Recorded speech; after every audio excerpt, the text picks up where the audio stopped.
Well, my favorite people, my favorite podcast listeners. That's what you guys are. Hey guys, welcome back. Mission accepted. We're rocking it over here.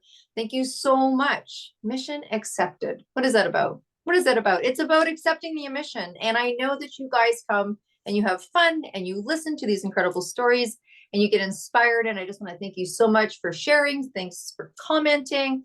Thanks for spreading it. It is always incredible to me to find out where we are being listened to in the world next. Because you know what it is? When you listen to someone who's decided to take the mission, no matter what that is, it kind of gives us a surge of, hey, I can do that too. And so, you may not decide to go from construction to keynote speaker like our speaker today, but you might decide to do something that you would consider super brave and super crazy in your life. And honestly, we'd love to hear that. So go ahead and send us some messages, shoot us some emails, and we'll tell your story on air as well. So I'm super excited to introduce Donna today. Donna is just like jumping off the cliff in bounds. And she is the ultimate story, one of those ultimate stories when you hear like someone's gone from their mess to their messenger, right? And I don't think it took this woman too much to think about this stuff is kind of going on for me. It's happening for me. And how can I help others with that message? Right. And I share that all the time, you guys, like whether you're an entrepreneur or you're platforming a philanthropy project or what have you, many people have things that happen and they choose, right? Because it's a choice. It's a choice to get vulnerable. I mean, sharing your message is one thing, sharing your story as a message, that's something completely different that takes a sense of vulnerability, a sense of letting people in. It's very different. I can tell the story of me being in business and I did this and I went to this company and I created this. It's another thing to say how I felt when I was doing that. It's another thing to say like, oh yeah, when I was going through my marital status change and I could barely get up in the morning because I didn't know what was going to happen that day. And I went out and I did presentations and it's different to let people into that part of your world. So thank you, Donna, so much. I cannot wait. You guys know at this point that we've got this crazy stand up, speak up and show up. What is it? The largest, and I'm saying honestly, the boldest International Women's Day event that's ever happened. And Donna's going to be hitting the stage twice. She's going to be hitting the stage twice in September. And also she is one of the wrap up keynote speakers on the finale, the very last. We're heading into number 3 when you're listening to this, and the very last of 22 with a full celebrity panel. Donna, thanks so much. Hey, look at you guys. She's like in her car. If you can't see her, this is called dedication. In her car, she's working in construction right now. This is what she does, and she's sharing. She's sharing with us a little bit of her messenger. So Donna, thank you so much for coming today. Thanks for having me. Absolutely. Absolutely. So I've just said a whole bunch of things about you and you decided to take the mission. So maybe share a little bit about what that looks like for you. I have experienced breast cancer and I was diagnosed in 2018 and it was a very bumpy, rough ride, but I know that it could have been avoided. And I want to get that message out. I want people to understand that just because we're not doctors doesn't mean we don't know our own bodies. That's the biggest thing for me is you need to advocate for yourself because nobody else is going to do it for you. And if you wait for that, you're going to fail. So for me, this new gumption that I'm on is strictly just to talk about all the opportunities that we have as women, and also the fact that we can speak for ourselves and not be mute. That's a big one for me. And also as a construction lady, a lady in construction, currently building a bridge, not with my 2 hands, but I'm participating in it. And I've been in construction for 12 years and it's not easy, but I'm still here doing it, right? But I'd more importantly like to change that a skosh and turn it into something more powerful and more meaningful for me other than saving lives. I mean, that's fun too, but it's time to switch it up. Yeah, there you go. From saving lives to saving lives. You know what? That's there you go. There's a title for you because I remember when I was in my business, I want to unpack some of the stuff that you said, super powerful. So I was, I had my massage practice and my holistic practice. And, like you, I didn't feel like I was saving lives. I felt like I was definitely changing lives. Right. Mhm. So, and then when the opportunity came for me to go into another arena of changing lives, it was like I was leaving something I love for something that I felt like I was being told to do. And it's not always necessarily easy, because I think, knowing you, the little bit of time that I know you, I feel like when you go somewhere or you do something, people benefit that are around you. Like I could imagine working in an office with you and everyone knowing your name, because you're that kind of person that just makes everyone feel comfortable. And I think you have a considerable amount of kind of, I don't know if you want to call it energetic presence, but I think that you do. And I would imagine changing lives is a theme that's probably going to carry you till what I say they throw dirt on the box. But when I first heard your story, I related. I Mhm. had two girlfriends that unfortunately didn't make it due to wrong diagnosis. And I think about that message that you have about empowering people that we know our bodies. And I know people don't know your story. You had, a diagnosis that could have happened sooner and earlier, but Mhm. the fear, right? The when we give our power away due to culture, due to whatever, we're taught that doctors and nurses and people that are more educated or know more or older, sometimes they know better for us. And you had an experience where that wasn't necessarily the case.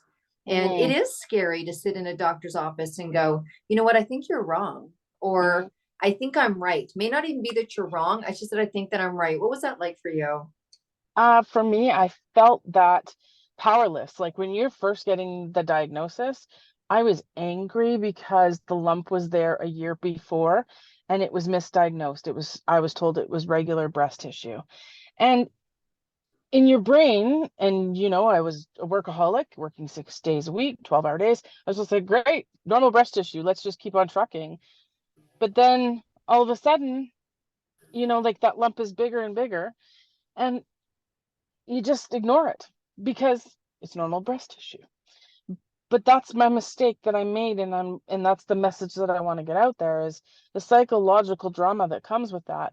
The lady that took the first mammogram said, "Oh, cancer is not round or oval. It's round." Well, it's actually incorrect, and people that are in the medical system are speaking out of turn, and they shouldn't, because that goes into your brain, and you're like, "Well, she said cancer is not oval, like so you just kind of you play it out in your head, psychological games. And for me, I broke my leg and I went in to get my cast off and I said to the doctor, can you check this out again, because I feel like it's taking over my whole chest.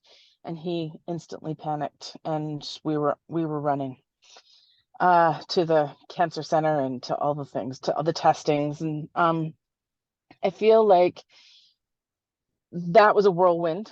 And it Mhm. was like, I can't believe this is happening. And I can't believe I was right. And I can't believe I didn't go follow up sooner. Why did it take me to break my leg? And then on the spiritual side of it, I just like, well, that's why my leg got broken, so that the universe sent me back to the doctor, because you just never have time to go. Mhm. The psychological effects of cancer, period, whether no matter where it is, it's awful. And that is the largest demon that you have to deal with, other than toxic chemicals to try to treat it and endless surgeries.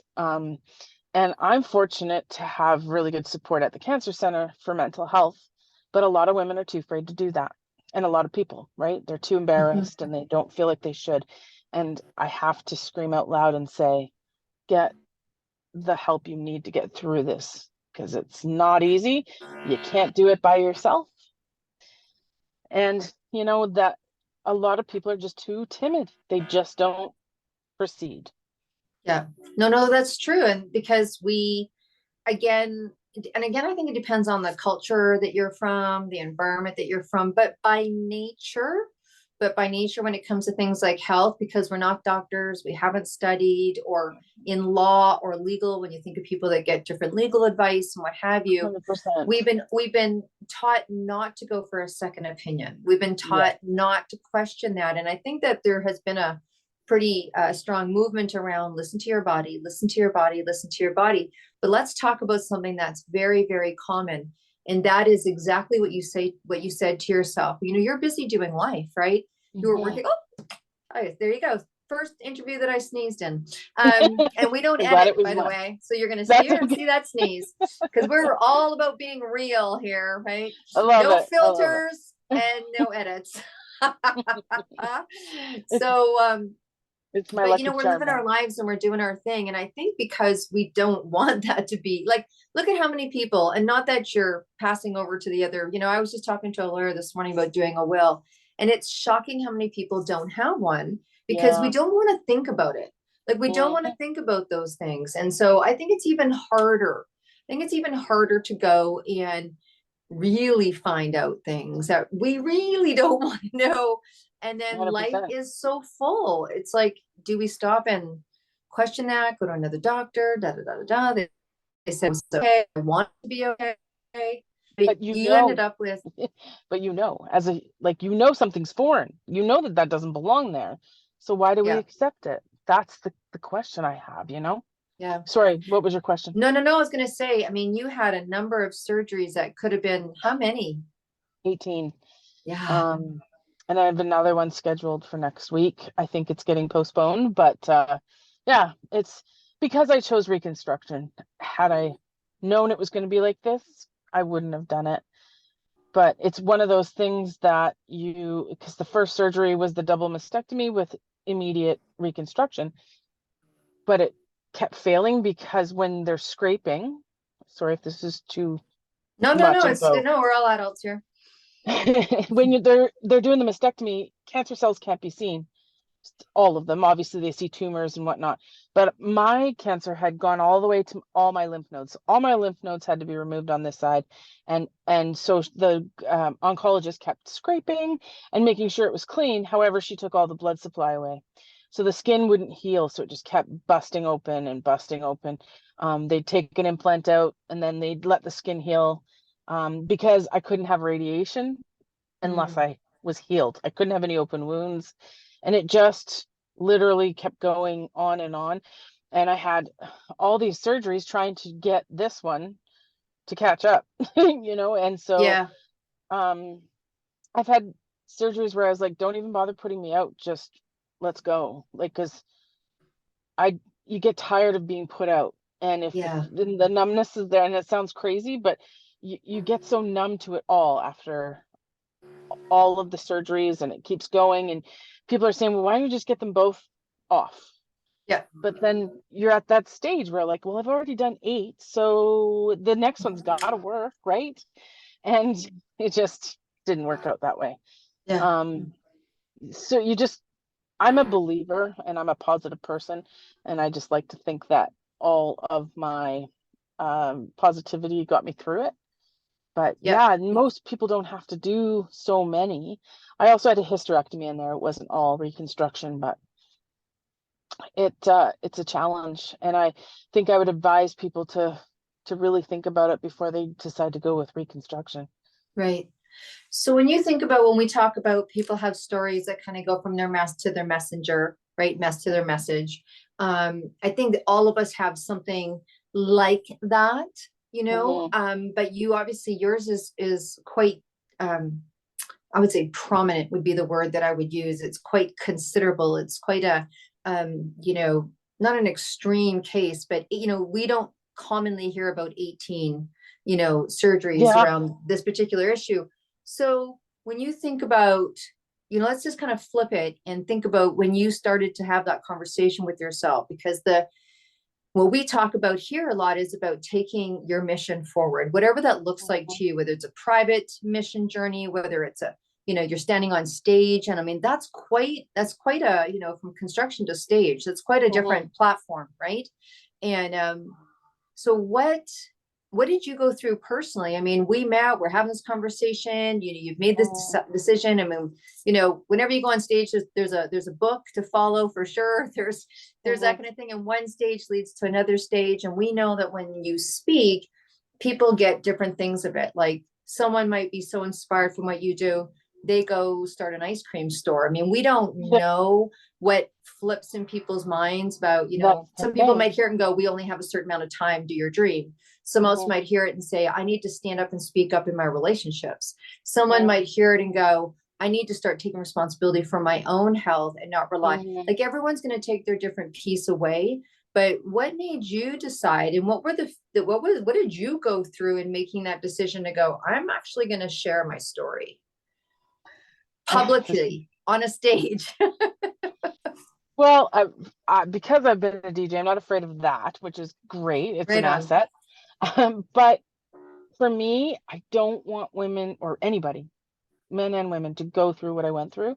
It's unnecessary, and we don't know. And also, when I first got diagnosed, there's no support out there. None. Like, I called the Terry Fox Foundation Cancer, thinking that they would be able to advise me to groups or anything, and there was nothing. And that's something that I was like, well, I want to make sure that people know there are people that will speak to you and embrace it. I have quite a few women and men that have cancer that talk to me on the regular, and just it gives them comfort to know that I know what they're talking about. And so I decided to do this, because how else can you get your voice out and let people know this unless you go large? Yeah. Well, and I know, like you talked earlier about, you obviously have a spiritual belief because your, I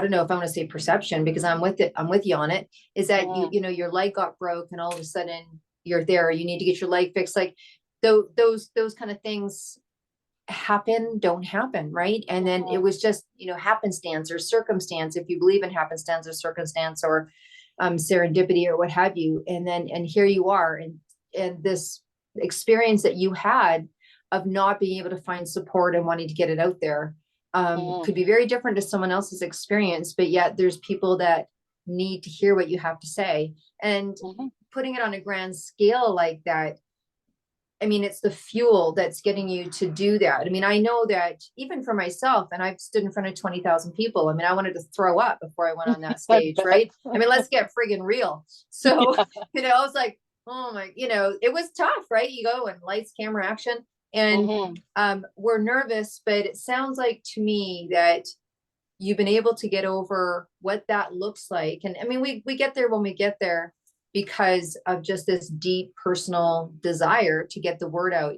It's overriding. Was there people in your life that all of a sudden went, you're gonna what? Like, yeah. What was that like? There's the supporters, there's the ones that say, oh my God, you're perfect for this. But then there's the ones that are like, really? You're gonna do this? I'm like, yeah, why not? I trust the journey. That is my mantra. Trust your journey. And even though you're questioning it, sometimes you're like, really? You gotta just forge ahead. And I think that people just truly miss that. They think that everything needs to be structured and they need to march the way they're supposed to march. And I am a rebellious lady, and I do not march the way I'm supposed to march. Great. Or we have that idea. I was coaching someone yesterday, and they were like, we were talking about this experience, and they were giving me all the reasons it wasn't going to work yet. And so then I was like, after about 5 minutes, I'm like, our time's really valuable. I'm going to pull a Janis Joplin here. Can I interrupt you? I like just to interrupt that pattern. Right. And she's like, what? And I'm like, you just finished telling me how it wasn't going to work. I'm not sure why you're going down that road, but what if it does? And I think that, much like what you said, people sometimes think too much in the future, or how's it supposed to look? Or did I go to speaking school or whatever the frig it is? I don't know. I didn't go to speaking school either. Right. Or I didn't, you know what I mean? Like it kind of goes, and you stumble a little bit, get up. And then the next thing you know, right. And if there's skills that, you need to learn, or I've needed to learn, or what have you, they'll come into play. They'll show up.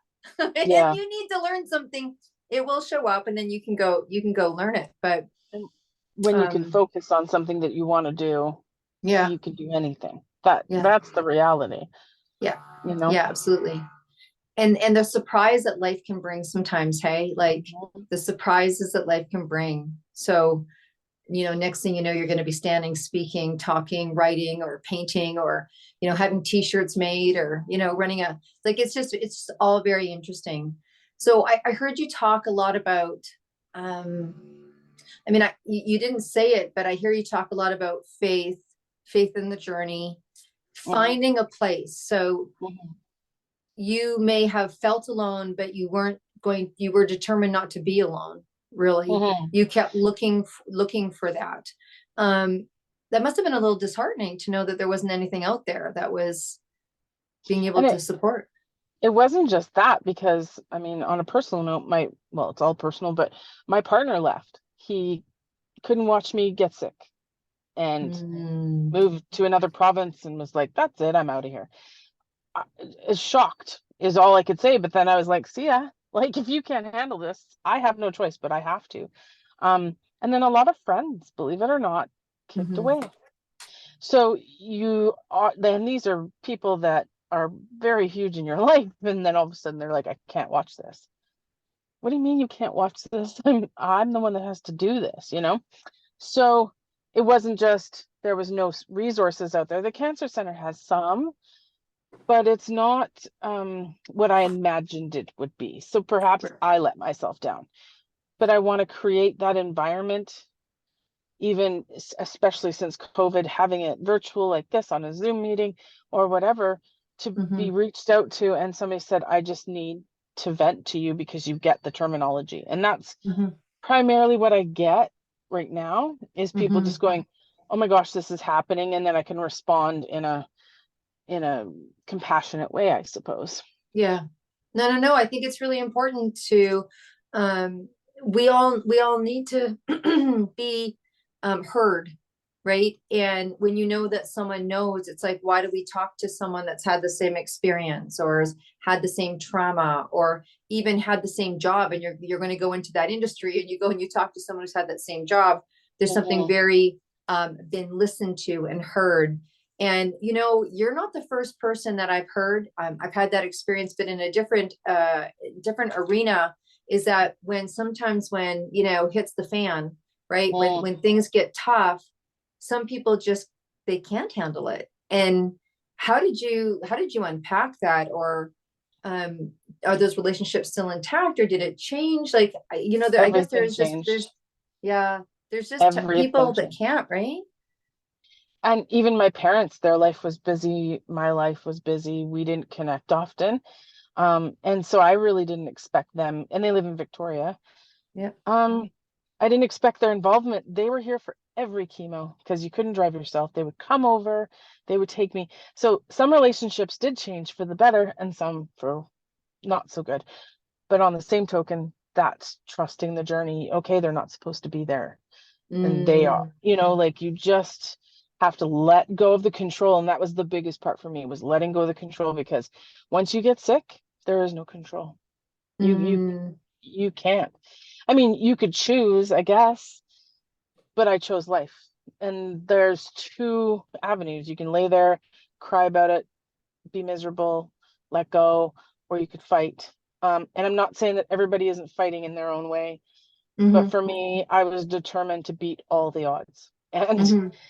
I was determined to get back into construction, and I was determined to rewrite my story. Mhm. Yeah, no, Um, that's just I'm stubborn. I'm an yeah. Irish, English, French stubborn girl. And it's a You had me at battle. the Guinness. You had me at the Guinness. You had me at the Exactly. Guinness. I know we're going to be sharing some fun times. And I'm really super fortunate because I get to do this with a lot of people all over the world, but Donna's in my hood, so that's cool. Yeah. Um, so I really like what you said. I really like what you said about trusting, because it's a big one. It is a big one when you're going through something, and some people can be there and some of them can't for whatever reason. So just trusting that that's part of the journey, and that they're not supposed to be Hmm. either part of this experience in your life with you, or Hmm. however that turns out to be, right? It's 100%. because I think it's hard for people to admit, like, I can't be there for them for that. Like, for whatever reason, it's bringing up my stuff, and you're like, oh, maybe you should go to a counselor. You know what I mean? You're not going to tell Yeah. them that. You're like, hey, maybe you're Or having a trigger.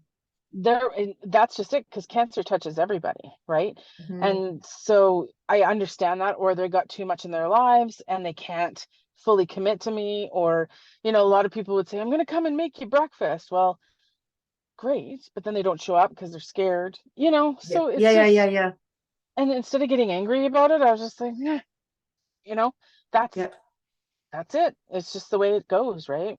yeah. No, no, no, that's good. That's really, I think that's really beautiful. I think there's something really strong about that because you, like many, have, said those words, right? Even when someone decides they want to be an entrepreneur, even when Hmm. someone decides that they want to veer out from what they're doing, even if someone decides that they want to leave their work, even if someone decides, I know when I left the music world and went into 30 years ago holistic service. Hmm. I remember one of my friends is like, "Oh, what? You're so good for us now. You went and found God." I was like, "Well, I don't know if I found God, and I don't think I'm doing much different, but I'm just doing some massage, dude. Like, like no Hmm. insult to you, right?" So it's like it's interesting when if you're changing or things go on and where people are at. So look, you are going to be on a couple of stages. You are going to have, presence in one of the most powerful books that's being put out for women in relationship to celebrating International Women's Day and these women of gumption. And so what was that like to say yes to? Invigorating. I did a book prior, and that was super exciting. Like, I just never imagined being a part of anything like that. And then when this opportunity knocked, I honestly knew that it had to happen. Um, I want to move forward with it, and I want to Mhm, write more, and I want to get my message out. And they said that I had 5 years to live, and I'm on year 4. So, mhm, I'm just going to punch on through and try to do everything I can, to make myself happy. No, I don't want to work in construction the rest of my life. It's not about the money. It's about the opportunities, the people to meet, the positivity, surrounding myself with amazing people. That's what I need in my life personally. mhm, mhm. Construction is not that. And I mean, it's a job, it's good. Yeah, yeah, But it's not fulfilling me anymore. And yeah. so I need to transfer myself into something more powerful. Yeah. And I think that's it. I think we know when the fulfillment has shifted or changed. And I think we know when we have the calling. And so that's where the bravery and courage comes in, right? That's where sometimes stepping into the unknown or things present themselves and you have that decision to make. And neither decision is bad.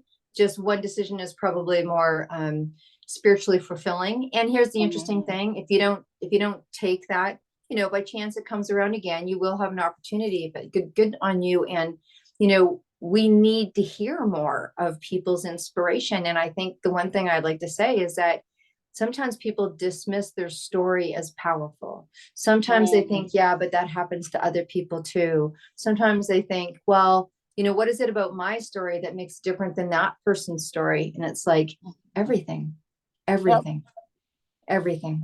Some Well, people look at, may I know enjoy that, me. Sorry, I was just gonna say some no, no, people no, go may ahead, go enjoy it for it. Yeah. and some people may not, but that's okay. It's my story isn't supposed to affect everybody, and it's just whoever it does, it's a win, right? Mm-hmm. Absolutely. That's what we do. Look, I know that you're actually in your car on your lunch break at Yep, this job that you have been serving and has served you until it doesn't, right? a That's what things hundred do. They percent. serve us until they don't. That's Um, right. and we grabbed you away from the office today, and we're so grateful that you made this happen. And we're looking forward. This is not the last time that you'll be on Mission Accepted. Mhm. And we are so looking forward to your story, and we're looking forward to what also this project brings to you, because it's one thing to do the project and stand on stage, and then the beauty starts, right? Like it's Mhm. actually when you step off the stage that all those unforeseen, incredible things happen and people come up, and the lives that you're going to change is plentiful. I have no doubt. So thanks for making some Well, time for us today. I And appreciate the opportunity. you're welcome. And so look, you guys, September 8th, 2023, Mhm. May 11th, 2024 are the two summits that Donna's participating in, but there is 22 summits to be had. 22 summits of incredible women like Donna that she has surrounded herself with, and they have surrounded with her in locked arms. And we're going to be rocking the stage. We're going to be rocking the stage and rocking your world. And so the thing is, this is completely accessible to anyone and everyone in the world, because you know what? It's free. It's free for you. All authors, all organizers, and all speakers have put in the participation that is needed to make sure that this is globally free for full access. And even though we talk about it being, it's going to be 375 women, this is not just for women. We're not the only gender on the planet. We love everybody. And it is especially for our other gender to step in and listen to what it is to be, to support and be like, just do kind of listen to hear what it is that we're going through. And our words can inspire you like your words can inspire us. So if you go to debdrummond.com to the events page, in the events section, not only will you find Donna, but you'll find all of the events there. Please, every month, this is accessible to you. On the 8th day of every month in 2023, all the way to February of 2024, there is a free event, full day of 13 speakers. And then we're going to roll it right into the most incredible launch on International Women's Day. And then another 8 weeks of 8 summits. And then the closing ceremony where this woman's going to be keynoting. And that is going to be the closing ceremony on May 11th. We've got lots and lots and lots and lots of time to party with each other and be inspired from each other. So please jump on board, come on to the speaker event and summits. Donna, anything you want to say before we say go back in line? I'm going to say a lot of people will also, for the male side, would need to ask questions about their spouses going through it and how they can cope. And that's something that is huge, because nobody knows how to handle this, including their husbands and spouses, right? So yeah, it's good for everybody to join, because there's a lot of knowledge to be had. Okay. And look, before you go, we do ask one question that's completely different than anything that we've talked about so far. And so I know we've had some great conversation about music, and you can pick whatever it is that you like here. But if you were heading to a desert island and you had a suitcase, just one, and you had room to sneak in one album, and you were on your way, and it was an album that this is the album that you're going to be listening to for the rest of your days, what album would you take with you?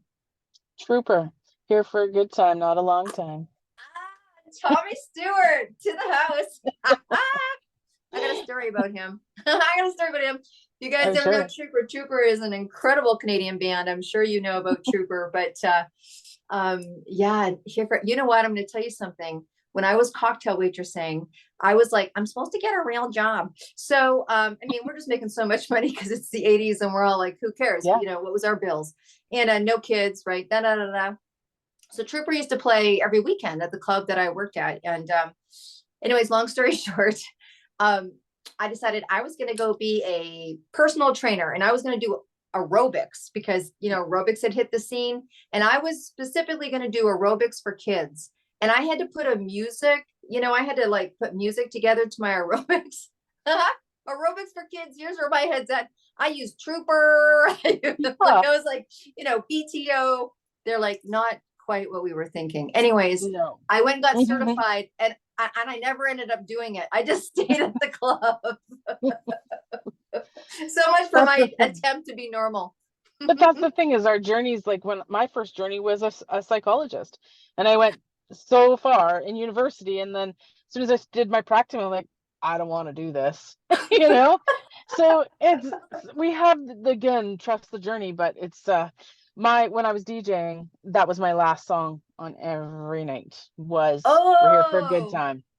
And it's my favorite for that, it's, you can't stay here, but you gotta go, but we're here for a good time. So let's have some fun. Oh my gosh. When I worked at Rockin' Tonight, it used to be White Wedding from Billy Idol. Anyways. Best song ever. Okay. Okay, we're going to the way back. We now know the music that we're going to play when she walks on the stage. Oh my gosh, Donna, it's such a blast to hang out with you, and I can't wait to see you in person. So look at you guys. You go out there and you keep the mission going on. You do whatever it is in your life. You just keep the mission going on. We will see you until next week. Be well and stay groovy. Thanks. Bye. Thank you.